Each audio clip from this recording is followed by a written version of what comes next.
atau tidak logika yang dipakai oleh Prabowo dalam menggambarkan situasi dengan kalimat-kalimat seperti itu? Logika yang mana ya? Kalau menurut saya pernyataan itu kan ternyata pertama pernyataan telat ya. 5 tahun lalu kita sudah kampanye Indonesia hebat. Sudah telat itu juga plagiat. Karena Donald Trump dan Reagan juga sampaikan hal yang sama dulu. Lalu hebatnya di mana pernyataan itu? Kalau dia bicara soal tanah, 2 kontrak karya zaman Soeharto, mertuanya Prabowo misalnya, kontrak karya Inco, Vale, dan kontrak karya Freeport, itu total hampir 8 juta hektar itu. Baru dari 2 perusahaan. Ya kalau bicara siapa yang bagi-bagi tanah untuk perusahaan asing, ya mertuanya sendiri. Artinya dia sebenarnya sedang menyindir mertuanya mungkin. Narasi yang ingin dibangun menurut Anda apa Bang Adian? Kalau tadi Anda katakan jargon-jargonnya sudah banyak dipakai orang-orang luar, kemudian itu diadopsi ke sini, apa sih yang kemudian ingin ditampilkan oleh Prabowo sebenarnya? Dengan kalimat make Indonesia great again, Indonesia first gitu. Ini kan seperti menduplikasi apa yang... Saya nggak tahu yang ingin disampaikan oleh Prabowo apa. Tapi jelas bahwa Indonesia hebat itu kampanye kita 4-5 tahun yang lalu. Kalau dia bermaksud Indonesia great again itu hebat lagi atau besar lagi atau apapun lah itu segala macam, telat lah. Itu sudah kita kampanyekan sejak lama. Artinya tidak ada yang baru dan soal ini. Hanya mungkin dia menggunakan contoh yang salah. Contoh yang salah tentang tanah dan sebagainya. Dia sedang menyiram mukanya sendiri dengan kata-katanya. Oke. Jadi tidak mencoba untuk menggambarkan. Apakah Prabowo juga mencoba untuk menggambarkan sebenarnya Bang Adian bahwa apa yang kemudian dilakukan oleh Presiden Jokowi ini merupakan bentuk kritik sebenarnya dengan cara yang lebih kalimat yang lain gitu dibanding kritik-kritik langsung misalnya. Kalimat yang mana yang disebut dengan kritik? Dia sudah mengkritik mertuanya. Bukan mengkritik Presiden Jokowi karena Presiden Jokowi tidak membagi-bagikan tanah sebanyak yang mereka bagikan. Nggak ada itu. Meskipun dengan bilang oke kita buat Indonesia great again, make Indonesia great again. Mungkin lebih tepatnya kalau bisa saya... Jadi selama ini tidak great. Tidak mungkin lebih tepatnya bukan Indonesia great again. Tapi bisa jadi Cendana great again. Oke. Rocky gimana Anda lihat Rocky? Apa yang coba diungkapkan oleh Prabowo dengan kalimat itu sebenarnya? Saya kasih poin ya, bukan dalam soal gimmick di belakang wording itu, tetapi ada hal yang baru, yaitu setiap kandidat berupaya untuk mencari soundbite gitu, bikin soundbite atau tagline gitu. Dan kelihatannya publik nggak peduli karena semuanya diucapkan di dalam bahasa Inggris itu, dan apa urusannya dengan rakyat di bawah. Tentu itu dimaksudkan untuk memperlihatkan distinctive karakter dari masing-masing kandidat itu. Tadi saya beberapa hari ini nggak ikuti sebetulnya, saya baca aja tuh. Kalau misalnya yang dimaksud the economic of stupidity itu khas Prabowo yang konsisten untuk mempersoalkan kebijakan ekonomi itu. Mungkin saya nggak tahu dari mana dapat keterangan itu. Tapi seingat saya Bill Clinton menyebutkan itu dalam konteks yang lain. Dia sebut bahwa masalah dari setiap pemilihan umum adalah soal ekonomi memang. Karena itu dia sebut the economy is stupid. Goblok, soal ekonomi, jangan yang lain. Itu kira-kira gampangnya kan. Nah, yang jadi kontroversi sekarang adalah kenapa harus pakai tema yang sebut aja tema asing gitu. Sama seperti Pak Jokowi pakai narasi apa namanya tadi? Winter is coming. Iya, film-filmnya itu Game of Thrones. Itu juga narasi asing gitu kan. Kenapa nggak pakai misalnya Ronggo Warsito atau metafor dalam negeri? Kalau memakai metafor itu menurut Anda apakah gini, apa yang itu cukup efektif nggak menurut Anda untuk bisa diterima, diadopsi dan dicerna oleh bukan soal efektivitasnya, tapi siapa yang sodorin itu. Prabowo pasti dia baca sendiri itu, tapi Pak Jokowi saya kira dia nggak baca, tidak ada yang sodorin, ada tim yang bikin itu. Karena seingat saya literasi Pak Jokowi itu adalah soal nama-nama ikan itu kan. Jadi agak jauh dengan satu imajinasi di dalam buku yang kemudian difilmkan, dibikin seri, yaitu Game of Thrones. Itu artinya ada hal yang tidak fit and proper itu.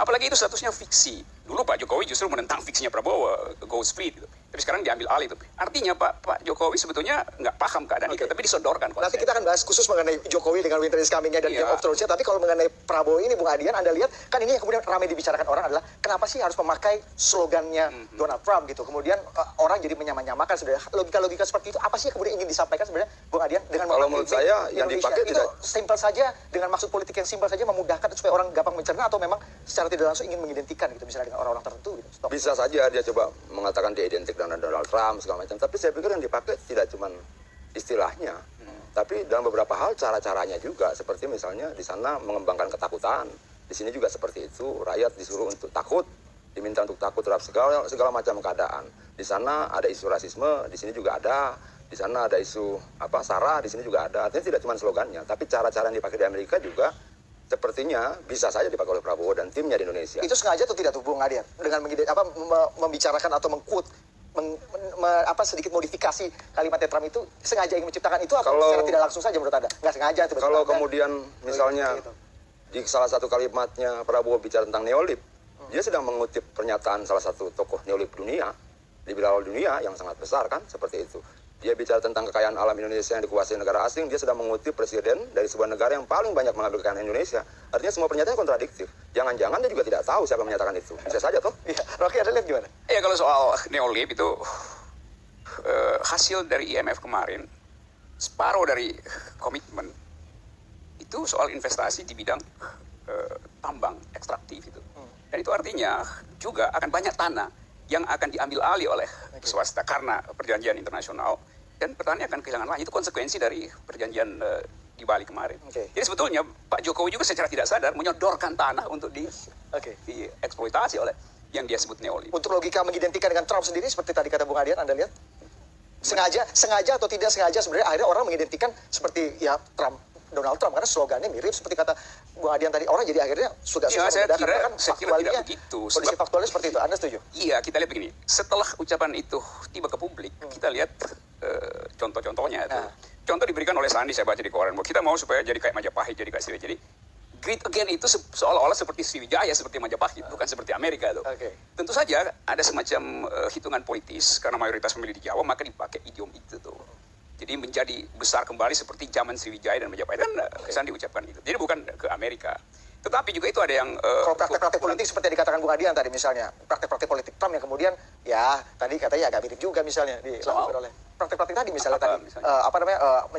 komunikasinya, menyebar ketakutannya seperti tadi kata Bung Adian. Menurut Anda? Justru hari ini kita takut sebab ada semacam monopoli slogan dari pihak pemerintah, yaitu hanya kami Pancasila, kalian adalah fundamentalis. Itu juga sesuatu yang menakutkan, dan semua orang jadi itu soal interpretasi aja. Interpretasi yang kemudian bisa diteruskan oleh semua orang, punya interpretasi yang beda-beda. Bagaimana dengan Jokowi Winter is Coming tadi yang kata Anda juga punya interpretasi pidato Jokowi juga yang ramai sekali dalam ruang udara publik belakangan ini. Anda lihat punya dampak positif, dampak negatif dari pidato Prabowo tadi? Ada nggak Bang Adian? Beda ya kalau yang disampaikan tentang tambang tadi. Bedanya di zaman Orde Baru itu tunduk pada rezim kontrakarya. Kalau sekarang kan rezim IUP dibatasi luas wilayah dan sebenarnya contoh yang disampaikan oleh Bung Refli tadi tidak tepat menurut saya. Nah terus berikutnya kalau soal pernyataan yang disampaikan oleh Jokowi itu memang untuk keprihatinannya terhadap situasi dunia. Walaupun mungkin beberapa bisa dipakai juga untuk situasi Indonesia, tapi contohnya misalnya perang dagang. Perang dagang ini tidak akan menguntungkan siapa-siapa. Nanti kita akan sampai ke situ Bung Adian. Akan banyak korban yang jatuh, tidak cuma yang kalah saja. Tapi yang menang pun tidak akan menikmati kemenangan dengan baik. Karena pasti akan pengorbanan juga. Nah itu dua konteks yang berbeda dan apa yang disampaikan oleh Prabowo. Kalau kita menganggap apa yang disampaikan oleh Prabowo itu menjadi slogan, apa yang disampaikan oleh Jokowi menurut saya menjadi peringatan buat dunia, bukan slogan. Bukan slogan, tapi peringatan untuk dunia. Oke, kita dengarkan yuk pidato Presiden Jokowi tentang Winter is Coming. Perang dagang semakin marak dan inovasi teknologi mengakibatkan banyak industri terguncang. Negara-negara yang tengah tumbuh juga sedang mengalami tekanan pasar yang besar.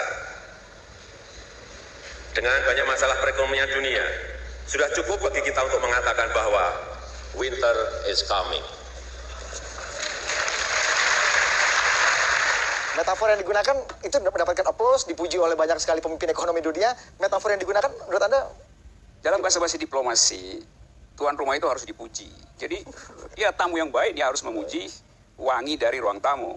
Sebelum si tamu itu pergi ke dapur, pergi ke WC, lalu pulang dengan tutup hidung gitu. Kan itu bahasa-basinya. Nah soal pilihan wording itu, winter is coming, itu kan semacam sebut aja itu kritik atau satiris orang sosialis terhadap kompetisi para kapitalis itu. Nah sialnya itu forum kapitalis dan presiden adalah tuan rumah dari forum itu. Jadi kontradiktif wordingnya itu. Lain kalau yang ngomong itu Bung Karno atau Chavez, Chavez. Iya Hugo Chavez, pemimpin sosialis memberi kritik pada global financial capitalism gitu. Tapi justru IMF itu kan biangnya ke kapitalis. Jadi si IMF pasti dia ketawa. Tapi lu kritik gue itu. Bahkan setelah selesai sidang, Lagarde bilang bahwa Indonesia tambahin dong iurannya supaya gampang untuk punya suara di dalam sidang-sidang IMF. Terus dia tambahin lagi bahwa hati-hati ya, akan ada krisis tahun depan itu.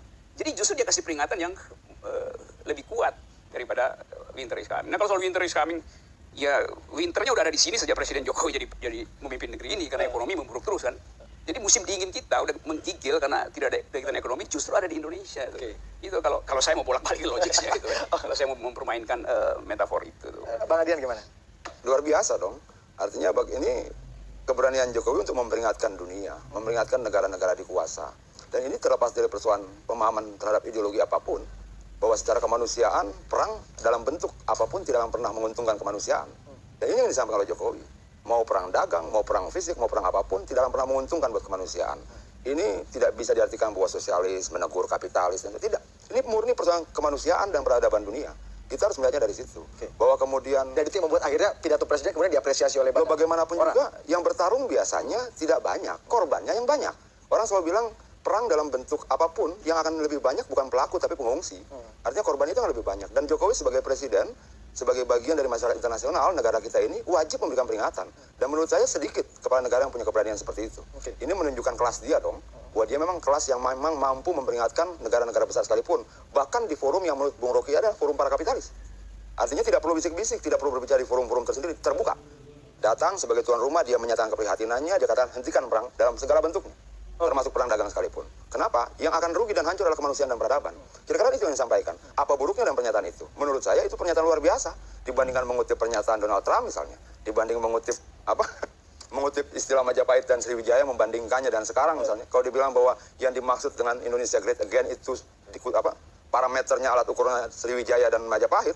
Betul yang dibilang Bung Rocky tadi, zaman Majapahit dan Sriwijaya tidak ada pemilu, itu feodal. Apakah Sandiaga Uno bermaksud untuk mengembalikan feodalisme di Indonesia, meniadakan demokrasi? Saya pikir itu bisa ditafsirkan orang dari pernyataan Sandiaga Uno, menafsirkan apa yang disampaikan Bung Rocky, dari pidato Prabowo dan pidato Jokowi tadi, kalau kita kontekskan dalam pertarungan politik nasional sekarang, bagaimana cara masyarakat awam seperti saya misalnya dan banyak masyarakat bisa membacanya sebagai pesan politik gitu dari para capres yang bertarung gitu?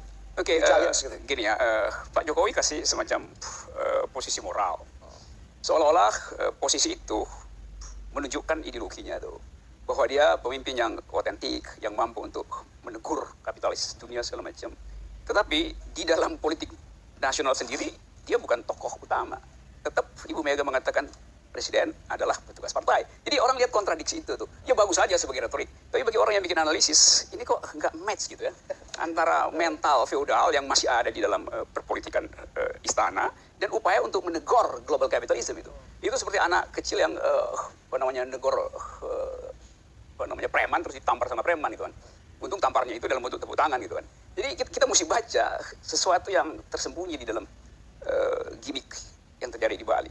Nah sekarang soal tadi tanya soal saya juga lupa pertanyaan saya tadi. Bagaimana membaca tadi? Iya. Dalam konteks masyarakat umum, karena itu saya mau terangin politik, pertarungan politik. Pak Jokowi waktu mengucapkan itu tidak otentik sebab tidak datang dari semacam psikologinya tuh.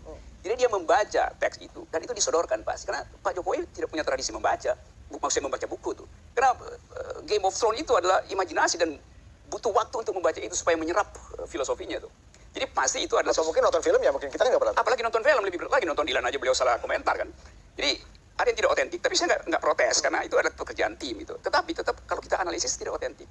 Prabowo lebih otentik karena dia sejak dia sebut soal armada setan itu, Ghost Fleet itu memang sesuai dengan karakter militernya tuh. Waktu dia ucapkan jadikan kembali Indonesia besar, itu juga di dalam satu semangat prajurit itu. Jadi lebih otentik dan saya kira Prabowo pasti membaca dokumen-dokumen global itu.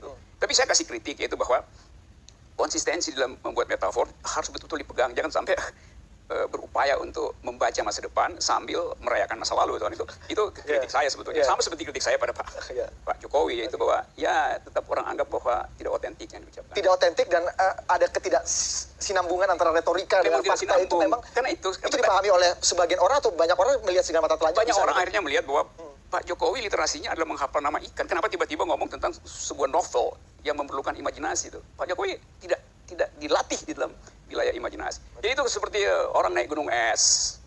pakai sandal jepit, atau orang main bola pakai krampon, pakai sepatu salju. Jadi ada yang nggak klop di situ. Oke. Antara yang diucapkan dengan keseharian dia tuh. Oke, Bung Adian, ya gimana Anda mengomentari bahwa ini nggak match, tidak otentik, hal-hal seperti itu yang sangat mata telanjang tadi kata Rocky bisa sangat mudah dipahami. Ya Itu saya Pak nggak tahu Jokowi ya, lah. maksudnya gini, kenapa sih kita tidak berhenti menghakimi orang ya? Menghakimi tentang Jokowi tidak suka baca, menghakimi bahwa Jokowi tidak otentik. Itu bukan Sebentar menghakimi, dulu, itu faktanya sebentar dulu. itu. Menghakimi, karena Bung tidak mengikuti kehidupannya 1 kali 24 jam. Dia sendiri mengatakan saya tidak pernah membaca sesuatu yang Tidak mungkin dong, bagaimana dia akan lulus kuliah kalau tidak membaca? Salah satu Bisa contoh aja, seperti- jadi profesor aja tanpa membaca bisa beli. Itu tidak bisa dong. Nanti kita harus hormati juga mekanisme Justru pendidikan dan itu. prosedur kurikulum pendidikan kita. Itu maksudnya gini, berhentilah menghakimi orang. Ini bukan menghakimi. Bentar, berhentilah menghakimi Jangan orang. sebut Karena menghakimi. bukan, Saya ini kasih menghakimi. bukti. Ini menghakimi orang dan menurut saya berhenti. Kenapa? Saya Anda tidak tidak diangkat oleh siapapun untuk menjadi hakim bagi siapapun. Saya- Itu pertama. Iya, Terus yuk, kedua, yuk, mulai dengan hal yang buruk nih. Kita bicara komentar ya, Bung Adian. mengomentari Oke, orang saya juga kasih tidak tahu. perlu menjadi hakim. Oke. Kenapa? Rakyat Dia tidak itu- hidup setiap hari dan itu. rakyat Dia adalah tidak tahu haknya tentang untuk baik-baik. demokrasi itu, dan- Dia tidak tahu Kita tentang kasih dulu. aktivitas presiden setiap hari. Apa yang dibaca, apa yang ditonton. dan Apa coba? sebagainya. Ayo, kasih tahu saya apa. Berhentilah untuk menghakimi. Oke, apa yang dibaca? Kita bicara fokus pada apa yang disampaikan di Betul. sini. Kalau Iya, kemudian betul. dibilang Prabowo itu plagiat memang. Dia mengambil dari apa yang sampai dinyatakan oleh Donald Trump dalam bahasa Indonesia itu pernah kita pakai 4-5 tahun yang lalu. Kalau dibilang otentik, apa yang otentik dari sesuatu yang plagiat? Itu tidak otentik itu. Nah kemudian kalau dibilang Jokowi petugas partai dalam pemahaman kami adalah sebuah organisasi yang ideologis. Kalau dia petugas partai, dia sedang menjalankan perintah tugas ideologinya. Jangan sekedar diartikan partai sebagai sebuah wadah organisasi semata-mata. Ada tugas ideologi yang diperjuangkan di situ. Itu yang disebut kita sebagai pejuang-pejuang ideologinya. Itu juga beda pemahaman kita. Kalau kemudian menghakimi orang, menghakimi partai dengan kupasan-kupasan awal saja di kulit muka saja, saya pikir nggak bijaksana loh. Bagaimanapun juga kalau kita uji misalnya, Jokowi sudah mengerjakan banyak hal. Prabowo apa? Oke. Prestasi apa yang sama Prabowo? Kelompok Prabowo tidak pernah menyampaikan prestasi dan program kerja. Mereka cuma menyampaikan gerutuan saja. Kalau tadi apakah kritik- itu dianggap Iya. benar? Kan seperti itu. Kalau tadi kritik Bung Rocky ini tidak genuine, ini hal yang sangat berbeda dibanding kenyataannya. Jadi ini bukan Pak Jokowi yang sebenarnya kalau saya bisa simpulkan dari kata Kalau Rocky menurut tadi. saya, Bung Rocky sendiri hidup dalam imajinasi bahkan tentang Jokowi. Eh. Kita tidak tahu 1 kali 24 jam dia mengerjakan apa, dia baca apa, dan sebagainya. Kalau dibilang dia tidak mungkin baca, dia mengeluarkan sekian banyak produk peraturan, dia mengeluarkan sekian banyak kebijakan, tidak mungkin dia tidak baca. Artinya, pernyataan itu akan disangkal oleh sekian banyak fakta yang lain dari produk-produk kebijakan yang dilakukan oleh Jokowi. Nah, maksud saya berhenti seperti itu. Kita kalau misalnya kemudian mau bicara berdiskusi yang baik, pada fokusnya. Kalau kita bicara pernyataan Prabowo, kita bicara pernyataan Jokowi, ya pernyataannya. Yang tafsirkan keseharian dia yang Bung Rocky sendiri tidak tahu, Oke. itu nggak tepat itu. Rocky Anda menanggapi itu. Apa yang dia baca? Apa? Apa yang dia baca? Nggak penting kita diskusi. Dia bilang gitu. Oke. Nggak penting kita. Oke. Apa urgensinya kita Iya. mendiskusikan apa yang dia baca? Is- orang Karena bisa- apa yang dia sampaikan sebenarnya manifestasi dari apa yang dia baca dan dia pikirkan. Kalau Bung bilang ada yang menuliskan, semua presiden pasti punya juru tulisnya sendiri. Ada yang menuliskan pidato. Dan Anda yakin Pak Jokowi juga sangat memahami dan mengetahui bagaimana sebenarnya Sederhana message begini. value dari message itu Sederhananya juga begini, disampaikan kalau Bung kemudian Pilpres itu adalah pertarungan seluruh kemampuan, Jokowi sudah memenangkan itu di 2014. Bu Adian, apakah ini sebenarnya banyak yang mempertanyakan sebenarnya atau mengira-ngira apakah ini bentuk reaksi Pak Jokowi dalam merespon Indonesia, make Indonesia great again dan economic of stupidity-nya ala Prabowo tadi yang juga banyak memenuhi ruang publik. Apa gunanya mereaksi Prabowo di sebuah forum internasional? Jokowi sudah memperingatkan dunia. Oke. Dia tidak sedang memperingatkan Prabowo, gitu. Dunia sedang diperingatkan. Dan ini menurut saya luar biasa. Oke. Belum tentu bahkan seorang Prabowo sekalipun bisa mengatakan itu. Dalam beberapa pidatonya, Baik. justru dalam beberapa kali percakapan Prabowo, dia memuji-muji habis Amerika kok. Kalau Jokowi apa? Dia tegur seluruh kapitalis dunia itu. Betul. Di depan forum kapitalisme. Itu terpancar Bung Rocky, tapi dijawabnya lebih tanggapi dulu. Justru itu, karena dia konteks politik nasional, maka kontradiktif jadinya kan. Kan tadi Adian ngotot bahwa Jokowi membaca, loh Pak Jokowi sendiri bilang, bahkan yang dia tanda tangani tidak dia baca itu soal yang sangat sederhana, 2 kalimat sederhana itu. Apalagi membaca novel itu, apalagi menginterpretasikan sesuatu yang imajinatif. Saya nggak bilang dia nggak mampu, tapi itu bukan tradisi Jokowi. Yang memang dasarnya adalah ketidakmampuan. Jadi buat apa dimanipulasi? Sebut aja memang itu dibuatkan, karena itu tidak membekas secara otentik di dalam kepribadiannya. Bagaimana dengan logika penjelasan Presiden Jokowi tentang pidato Winter is Coming yang viral di mana-mana dan akhirnya dijelaskan dalam forum tadi pagi? Apa? Boleh kita jelaskan, boleh kita dengarkan dulu Oke, saya pernyataan terangin Presiden aja. Jokowi. Oke. Pesan moral utama yang ingin saya sampaikan saat itu adalah bahwa konfrontasi dan perselisihan akan mengakibatkan penderitaan. Bukan hanya bagi yang kalah, namun juga bagi yang menang. Ketika kemenangan sudah dirayakan dan kekalahan sudah diratapi, barulah kedua-duanya sadar. Tapi sudah terlambat. Kalau sadarnya baru belakangan. Bahwa kemenangan maupun kekalahan dalam perang selalu hasilnya sama, yaitu dunia yang porak-poranda. Tidak boleh melakukan perusakan hanya untuk menghasilkan sebuah kemenangan. Tidak ada artinya kemenangan yang dirayakan di tengah kehancuran. Itulah pesan moral yang ingin saya sampaikan di saat annual meeting itu. Pesan moral yang saya sampaikan pada pidato di Bali tersebut tidak hanya relevan disampaikan kepada para pemimpin dunia saat ini, tetapi juga tepat kita sampaikan kepada masyarakat, kepada pemimpin-pemimpin kita di dalam negeri, terutama kepada elit-elit yang sedang memperjuangkan kepentingannya. Bung Rocky. Gini ya, metafor itu tidak boleh dijelaskan. Jadi sekali dia diucapkan di dalam forum internasional, justru kemewahan itu ada pada abstraksinya tuh. Sekarang Presiden menjelaskan apa yang dia bicarakan. Jadi dia nggak ngerti fungsi dari metafor itu. Saya nggak perlu menjelaskan arti dari dongeng itu. Dongeng itu diinterpretasikan itu. Winter is coming. Oke, biarkan itu jadi diksi, kemudian jadi imajinasi baru. Sekarang dijelaskan. Yang saya maksud adalah supaya tidak ada persaingan, tidak ada perkelahian. Loh itu dengan sendirinya orang menginginkan itu kan supaya tidak ada. Dan itu bukan hal yang baru, justru itu hal yang setiap orang tahu itu. Jadi kelihatannya Pak Jokowi memang nggak mengerti mengapa dia mesti ucapkan winter is coming. Sehingga dia mesti jadi winter is coming artinya semua pakai jaket bulu, harus pakai boots itu. Ngapain menjelaskan itu? Winter dengan sendirinya begitu tuh. Jadi itu terlihat tadi bahwa beliau sebetulnya dipaksa untuk membacakan teks itu yang sebetulnya tidak dia pahami apa maksud dari winter is coming. Meskipun value pesan dari Presiden tadi dalam konteks politik kekinian, konteks kebangsaan kan juga kemudian dijelaskan. Iya, tetapi Presiden itu kalau dia udah ucapkan, biarkan punakawannya yang jelasin gitu. Dia mesti menjelaskan sendiri. Artinya dia ragu apa yang pernah dia ucapkan di Bali sehingga dia ulangi tadi pagi itu kan. Dia takut orang nggak mengerti. Bukan orang nggak mengerti mengapa dia ucapkan ulang itu. Itu menandakan bahwa dia tidak paham apa fungsi dari metafor. Begitu Bung Adian. Kalau menurut saya sederhana, yang ingin disampaikan Jokowi itu sangat sederhana. Jangan serakah. Apapun itu. Mau dalam pertarungan politik dagang dunia maupun dalam pertarungan politik di Apa yang baru dari jangan serakah gitu. Memang sejarah selalu mengulang-ulang peristiwa yang pernah terjadi. Iya, Tapi memang perlu dijelaskan oleh apa yang baru dalam sejarah. Gini ya, kalau sebentar, apa yang baru dalam sejarah? Kenapa you Ada protes? tidak yang baru dalam Saya terangin apa yang baru. Tidak, karena sejarah pada akhirnya selalu berulang, Bung. Oke, lalu tidak gini. bisa Bung bilang tidak. Memang dia cuma mengatakan dari Tapi seberapa perlu itu harus dijelaskan Bung Adian? Kenapa? Dia punya poin tadi. Dia harus Bagus sekali dia. Kenapa forumnya? Ini forum desnatalis kamu. Seperti kata Rocky tadi, metafor biarkan jadi metafor. Tidak bisa. Kalau Kalau kamu dibumikan. tidak ada yang mengharuskan sesuatu harus begini segala macam. Ketika dia butuh menjelaskan kembali, ya jelaskan saja. Ketika dia coba menyampaikan bahwa pernyataan di forum internasional itu juga cocok dalam kondisi kita sekarang, bisa digunakan dalam kondisi sekarang, ya biarkan saja. Siapa yang harus melarang itu? Dan publik perlu sekali mendengar penjelasan yang lebih membumi sehingga publik dapat mengerti. Kalau di acara tadi, saya hadir di acara tadi. Seberapa perlu itu Bung Adian? Aplausnya luar biasa. Aplausnya luar biasa. Seluruh peserta aplaus, seluruh peserta histeris mendengarkan pernyataan-pernyataan dia dan sebagainya. Dan saya pikir itu luar biasa ya. Peringatannya luar biasa terhadap dunia dan terhadap diri kita sendiri. Jangan serakah. Seberapa perlu publik harus mendengarkan penjelasan dari winter is coming tadi? Metafor itu harus kemudian Yang ingin dia sampaikan begini. Pertama, dia sampaikan bahwa apa yang disampaikan dalam forum internasional itu juga bisa nyambung, relevan dengan kondisi kita sekarang. Artinya dia menyampaikan yang disampaikan di sana itu ternyata di kita juga dalam banyak contoh yang lain itu banyak. Substansinya apa? Jangan serakah. Keserakan tidak pernah bermuara pada kesejahteraan. Dan itu dalam kehidupannya dia lakukan. Anaknya tidak minta proyek, anaknya tidak minta kesempatan dan sebagainya. Jadi apa yang tidak, bagi saya sangat hebat. Dia tidak cuma bicara, tapi mengerjakan, melakukan apa yang dia katakan. Bung Rocky. Gini ya, Saudara Adian itu akhirnya jadi sama kayak Jokowi itu. Jadi mengkonkretkan sesuatu yang seharusnya ditinggalkan pada dataran abstrak. Kalau saya, kalau saya seperti Jokowi, saya senang daripada Bung seperti Prabowo. Enggak. Oh, maksudnya you senang seperti Jokowi itu? Oke. Dia baik, dia cerdas, dia pintar, dia lembut hati daripada Bung seperti Prabowo. Angkuh. Kenapa begitu? Angkuh. Apanya? Menganggap orang lain bodoh, selalu menyebutkan dungu buat orang lain. Siapa Bung yang menjadi hakim buat kepintaran orang lain? Baik Bung Rocky. Itu arogansi. Ciri khas kaum intelektual selalu membuka kebenaran dari pihak manapun. Berikan harus kesempatan bicara dulu. Argumentasi orang bilang bodoh, dungu, dan itu kan kebiasaan Bung tuh. Dan Bung senang dengan cara seperti itu. Silakan. Bung senang menghakimi orang lain bodoh, dungu dan sebagainya. Kalau udah selesai saya ngomongnya. Tidak perlu harus selesai. Baik. Kalau mau menyangka saja. Bung Rocky silakan. Waktu kita tidak banyak. Gimana? Gini ya. Dungu itu artinya orang yang tidak mampu menghubungkan dua premis supaya tiba pada konklusi. Barusan you perlihatkan itu. Saya perlihatkan ulang ya. You bilang tadi bahwa Prabowo, saya nggak bilang Prabowo itu tidak ada yang orisinil itu. Terus you bilang bahwa emang apa yang orisinil di bumi ini? Oh tidak. Ini kalimat baru. Apa yang baru?